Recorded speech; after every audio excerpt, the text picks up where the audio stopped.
Malaysia bakal jadi negara maju di 2025.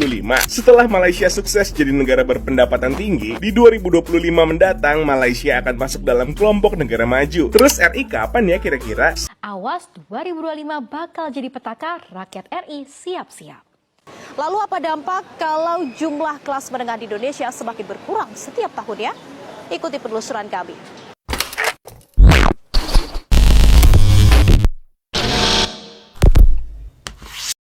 Hai, halo geng, Assalamualaikum warahmatullahi wabarakatuh. Berjumpa kembali dengan saya, Zainal Satori. Sebelum video ini saya mulai, gimana kabarnya kalian semua? Semoga semua yang menonton video ini baik-baik saja, dimurahkan rezekinya, selalu berpikiran yang positif dan dijauhkan dari mara bahaya oleh Tuhan Yang Maha Esa. Kedua negara antara Indonesia dan Malaysia ini sangat-sangatlah rukun, macam abang adik. Dan Indonesia dan juga Malaysia ini mempunyai rencana ataupun mempunyai target untuk maju. Indonesia mempunyai tujuan Indonesia Emas tahun 2045. Malaysia juga mempunyai negara maju se-Asia di tahun 2025. Sekarang kita tengok inflasi ekonomi Malaysia di tahun 2025 yang akan datang. Apakah sudah memenuhi persyaratan negara maju? Kita tengok dulu videonya. Malaysia bakal jadi negara maju di 2025.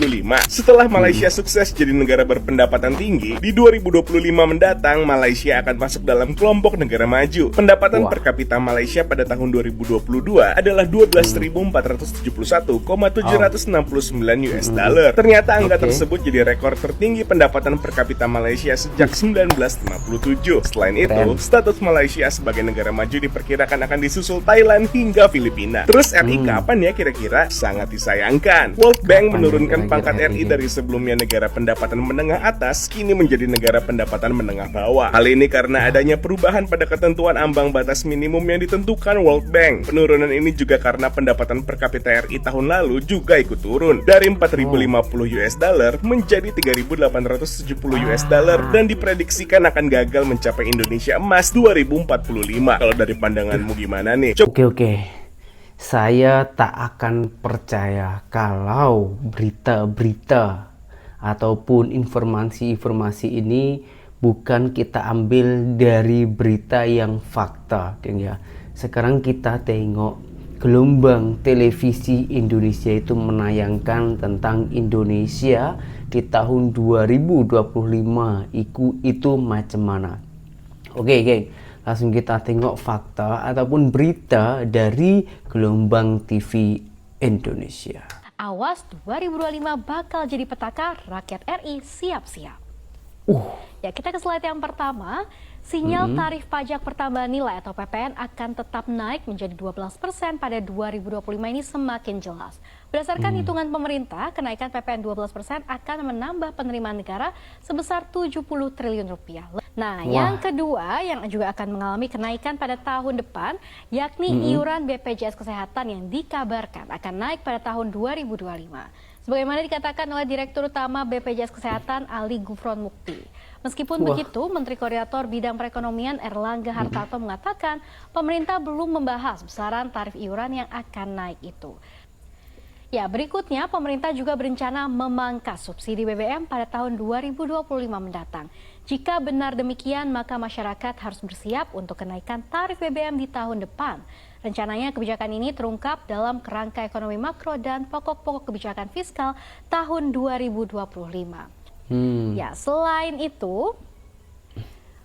juga berencana memangkas subsidi BBM, pemerintah juga berencana untuk memangkas subsidi liquefied petroleum gas atau gas LPG ukuran 3 kg. Bahkan subsidi tersebut direncanakan akan dialihkan menjadi bantuan langsung tunai. Adapun sebelumnya pemerintah menargetkan subsidi dan kompensasi energi bisa terpangkas 671 triliun rupiah pada tahun 2025 mendatang.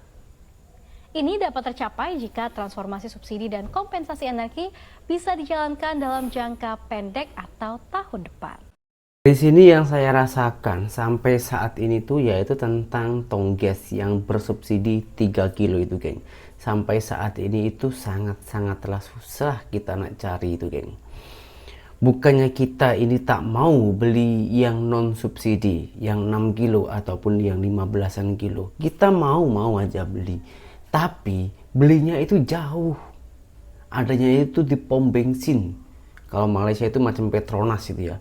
Kalau di kedai-kedai biasa itu sangatlah jarang. Bahkan di sekeliling saya ini belum ada, geng. Dan semuanya itu memakai tongges yang 3 kilo. Jadi kalau kita mempunyai tongges yang non subsidi, itu pun juga percuma, macam sia-sia. Karena kita mau menukar pun ya agak jauh. Nah, kalau semuanya ini naik macam ini, macam mana kelas rakyat kita ini, geng, yang tengah menengah ini yang akan maju ini, geng. Dan saya tengok video ini yang selanjutnya, kelas rakyat Indonesia turun. Apa maksud tersebut? Kita tengok dulu videonya. Pemirsa, kali ini kami hadirkan sorotan berkenaan dengan masyarakat menengah di Indonesia yang berbondong-bondong turun kelas. Ya, ada sabra kebijakan pemerintah yang kian menjepit golongan bukan si kaya tapi juga bukan miskin. Bahkan tidak sedikit dari mereka yang bertahan hidup dari gaji bulan ini ke bulan berikutnya. Apa dampaknya terhadap perekonomian Indonesia? Kita simak liputan Reyda Pulpi dalam segmen Telusur Kasus.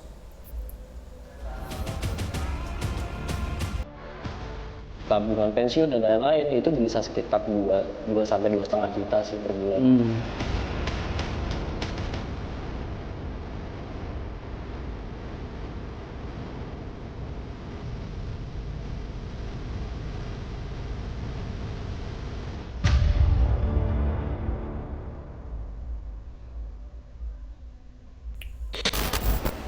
Masyarakat kelas menengah tampaknya semakin tercekik dengan kebijakan yang dibuat oleh pemerintah.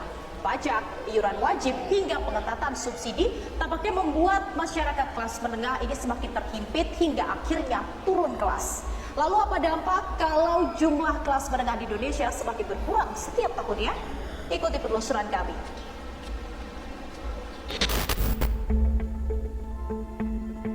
Sudah jatuh tertimpa tangga pulang. Istilah ini cocok untuk menggambarkan masyarakat kelas menengah di Indonesia. Bagaimana tidak, seabra kebijakan pemerintah seolah dibebankan di pundak lebih dari 47 juta orang yang tak bisa disebut miskin, tapi tidak juga termasuk golongan kaya. Mulai dari iuran tapera, asuransi kendaraan third party liability, pengetatan subsidi BBM, subsidi KRL menggunakan NIK, hingga iuran pensiun ditambah. Jangankan menabung, sebagian besar gaji mereka hanya bisa untuk menyambung hidup hingga gaji bulan depan.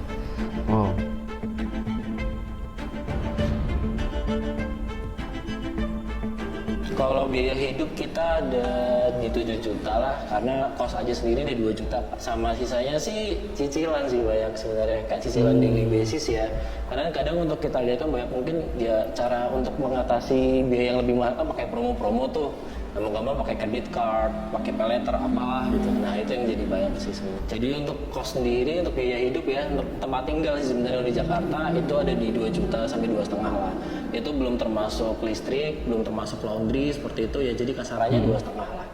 Terus untuk makan lah kita lihat kayak mungkin paling satu hari itu 100.000 tuh. Berarti kalau 1 bulan 30 berarti sekitar 3 juta ya. Itu tambah paling rekreasi 2 juta ya sekitar 7 juta lah. Jadi ya saving sih paling 500.000 1 juta sih, itu pun juga nggak tentu sebenarnya Mbak. Untuk per bulan aja untuk potongan pajak, untuk BPJS, untuk tabungan pensiun dan lain-lain itu bisa sekitar 2 sampai 2,5 juta sih per bulan. UMR-nya itu loh, geng, hanya 5 juta lebih. Ya memang sih kan kalau kita lihat kan harga rumah paling di Jakarta 1M ya, 1M pun itu pasti paling dapetnya yang di perumahan yang paling 2 lantai kecil, carportnya cuma 1 misalnya gitu kan. Itu pun juga cicilan bisa sekitar 8 sampai 10 juta per bulan, dan itu kan hampir menghabiskan seluruh gaji ya daily yang kita dapat gitu. Even nanti bersama pasangan misalnya, itu pun juga pasti berat sih. Pengaruh terhadap terhadap karena kehidupan ke depan? Sebenarnya untuk rencana menikah pun juga belum ada sih untuk sekarang, karena dengan pendapatan saya sekarang dan posisi harga-harga juga lumayan lah ya. Jadi agak susah sih untuk berpikiran, ini kayak mau planning menikah nih dalam mungkin 5-10 tahun ke depan. Bahkan kalau menikah kan kita nggak cuma mikir nikah selesai ya, kita juga mikir untuk pendidikan anak, untuk kita kan pasti punya impian pengen punya rumah gitu-gitu kan. Nah itu untuk sekarang sih berat ya, apalagi pendidikan anak, ya nggak mungkin dong seorang orang tua pengen pendidikan anaknya gitu-gitu aja, pasti pengen terbaik kan. Sedangkan untuk sekolah-sekolah yang bagus, itu range-nya bisa ratusan juta per tahun tuh berat sih untuk itu. Jadi untuk sekarang sih masih plan untuk fokus di karir dulu aja. Kalian swasta menikah. Untuk operasional saya sehari-hari untuk berangkat kerja dan juga untuk kebutuhan di rumah dan untuk keperluan anak-anak sekolah juga. Oh, sudah punya anak? Iya. Berapa? 3. Usia berapa? Usianya yang pertama itu SMA kelas 1, terus SMP kelas 3, dan SD. Kalau untuk jajan ya, untuk anak-anak itu sehari itu bisa 15.000 atau 20, ya kali 3. Kalau untuk menabung memang agak sulit ya, gitu paling nggak kan, karena untuk kebutuhan pokok aja kan kita sekarang udah tinggi ya. Nah itu belum nanti untuk keperluan anak, untuk biasanya ada ekstra kulikuler di hari libur. Nah itu kan butuh biaya juga. Apakah banyaknya potongan dan luar wajib membebani? Untuk saat ini aja dari kebutuhan pokok aja itu udah cukup besar ya, apalagi ditambah dengan potongan-potongan di luar dari lainnya itu ketika BPJS itu kan juga cukup lumayan besar, apalagi nantinya dengan adanya tapera lebih minus untuk penghasilan kita. Kalau misalnya kehilangan pekerjaan, apakah bisa bertahan Tidak hidup? cukup. Ya karena dari sisi tabungan aja kan kita, misalnya dalam sebulan kita nyisikan sekitar 200 atau 150 gitu kan. Ribu ya? Dikalikan berapa lama itu tidak bisa untuk mencukupi, karena untuk kebutuhan anak aja kan masih banyak, masih perlu biaya. Kisah ini menggambarkan bagaimana masyarakat kelas menengah harus berjuang di tengah melonjaknya harga kebutuhan, menumpuknya pajak dan iuran, hingga hanya bisa pasrah menjalani kehidupan yang serba pas-pasan. Kepala Bappenas Suharso Monoarfa mengakui presentase kelas menengah di Indonesia menurun, namun tak drastis. Sebab masyarakat banyak yang beralih profesi menjadi pekerja mandiri dan belum terdata. Lalu berapa banyak jumlah masyarakat kelas menengah? Ternyata lebih dari 47 juta orang di Indonesia termasuk dalam golongan masyarakat kelas menengah. Nah, BPS mencatat pada tahun 2019 ini sudah ada 9,48 juta penduduk yang ternyata turun kelas dari kelas menengah menjadi masyarakat rentan miskin, yang mana pada setiap tahunnya angka masyarakat rentan miskin ini juga terus meningkat. Kemudian ada perubahan gaya hidup kalau kita bandingkan dengan 10 tahun yang lalu pemirsa, 2014 hingga 2024. Kalau 2014 kelas menengah ini mengalokasikan 45,53% pengeluaran untuk makanan dan minuman, sementara 32% untuk perumahan. Kalau sekarang 2024 untuk makanan dan minuman ini ternyata semakin kecil menjadi 41,67, sementara perumahan juga jauh menyusut hanya menjadi 28,52%. Tapi sebaliknya ternyata ada peningkatan untuk pengeluaran hiburan, keperluan pesta, barang jasa dan lain-lain yang pada 2024 ini meningkat dibandingkan 10 tahun yang lalu. Nah, yang menjadi pertanyaannya, masyarakat kelas menengah ini menyumbang sebagian besar tingkat konsumsi di Indonesia. Tapi setiap tahunnya angka mereka terus menurun. Lalu apa yang harus dilakukan oleh pemerintah? Amalia Adininggar Wijasanti PLT Kepala BPS mengklaim bahwa penurunan kelas menengah merupakan dampak long COVID. Kalau misalnya dalam penyakit COVID kan sebutnya long COVID. Ya. Jadi kalau dalam perekonomian long COVID-nya salah satunya ya ini, begitu. Jadi tentunya efek ini semoga tidak berjalan lama, dan kalau nanti kebijakan akan terus dilakukan oleh pemerintah, ini akan bisa pulih tentunya seperti sebelum pandemi COVID-19. Dan warning ini sebenarnya sudah tahun 2018 pernah dikemukakan, bahkan sebelum pandemi. Jadi bahwa jumlah aspiring middle class-nya ada 115 juta orang. Dan ternyata sekarang ini jumlahnya semakin bertambah. Artinya kelas menengah menyusut bukan jadi orang kaya baru, tapi rentan miskin. Dampaknya adalah negara yang punya kekuatan konsumsi rumah tangga, padahal dia berada di dalam rentang usia yang produktif, itu akan kehilangan momentum untuk menggerakkan ekonominya. Apalagi kelas menengah itu kontribusinya 1/3 dari total konsumsi nasional untuk konteks Indonesia. Nah ini pernah terjadi di Chile, makanya Chile susah sekali untuk jadi negara maju. Miskin tidak, kaya pun tidak. Inilah yang cocok menggambarkan masyarakat kelas menengah. Untuk mendapatkan bantuan pemerintah, mereka tak sesuai kriteria. Namun menikmati gaya hidup jet set bak orang kaya pun tak mampu. Tak sedikit yang hidup hanya bergantung dari gaji ke gaji. Itu lebih kepada kebutuhan kita sehari-hari sih. Kita habis buat lifestyle, buat kehidupan di rumah juga, kebutuhan di rumah, seperti itu aja sih.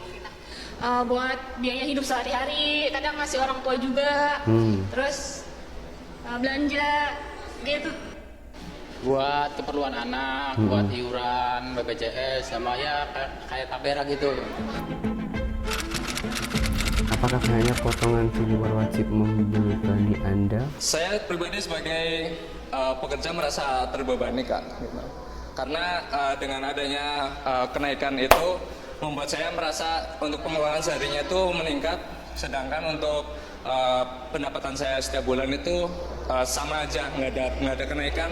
Masih sangat membebankan. Kenapa? Karena saat ini untuk kemajuan lapangan pekerjaan di Indonesia sendiri belum ada yang sangat signifikan kemajuannya gitu. Jadi masih banyak dari masyarakat, teman-teman saya pun, teman-teman kita pun masih banyak yang susah untuk mencari lapangan pekerjaan.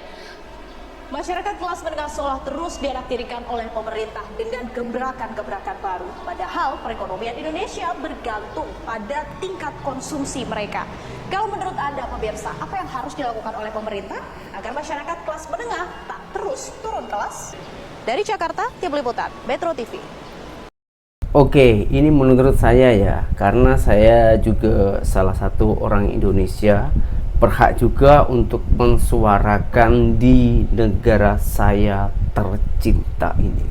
Kalau menurut saya ini tak payah buat bantuan banyak-banyak. Alangkah baiknya daripada kasih bantuan free ataupun bantuan cuma-cuma, alangkah baiknya tingkatkan ekonomi kita. Sesuaikan antara pengeluaran dan kemasukan rakyat-rakyatnya. Mohon maaf, bukan saya membandingkan, kita ambil contoh saja macam di Malaysia itu geng. Di Malaysia sana, oke lah kita akui, negara maju itu pasti banyaknya pajak dan juga lebih ketat. Harus kita membayar pajak kepada negara dan lain-lainnya, karena itu salah satu support rakyat kepada negara. It's okay, itu kita nggak masalah, asalkan pengeluaran dan kemasukan rakyatnya itu sesuai. Kita ambil contoh saja di Malaysia, kembali lagi Malaysia ini ya, di Malaysia kita kerja 1 hari. Ini saya bukan tengok di Google ataupun di apa ya, saya itu cerita fakta. Kerja 1 hari di Malaysia itu boleh untuk makan dalam satu keluarga anak 2 cukup dalam 2 hari. Itu kerja kebun ya, kerja kebun.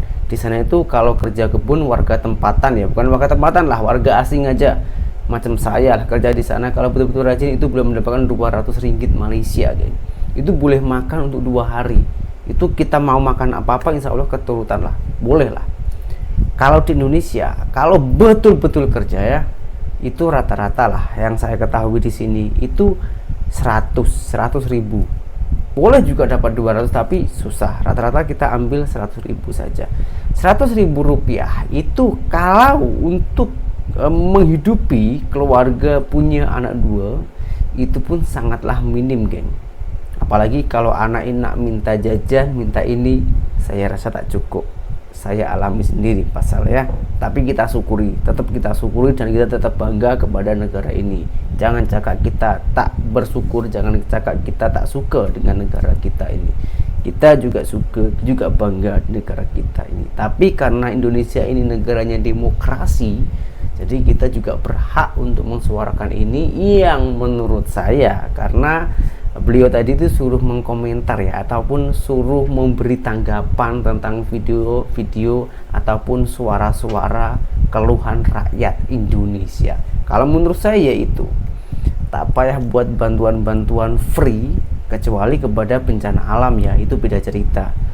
Nah, alangkah baiknya berikan kemudahan hidup di Indonesia ini, dan antara pengeluaran dan kemasukannya itu sesuai, entah itu petani, entah itu perniagaan, entah itu peternakan, pabrik, dan lain-lainnya. Itulah menurut saya.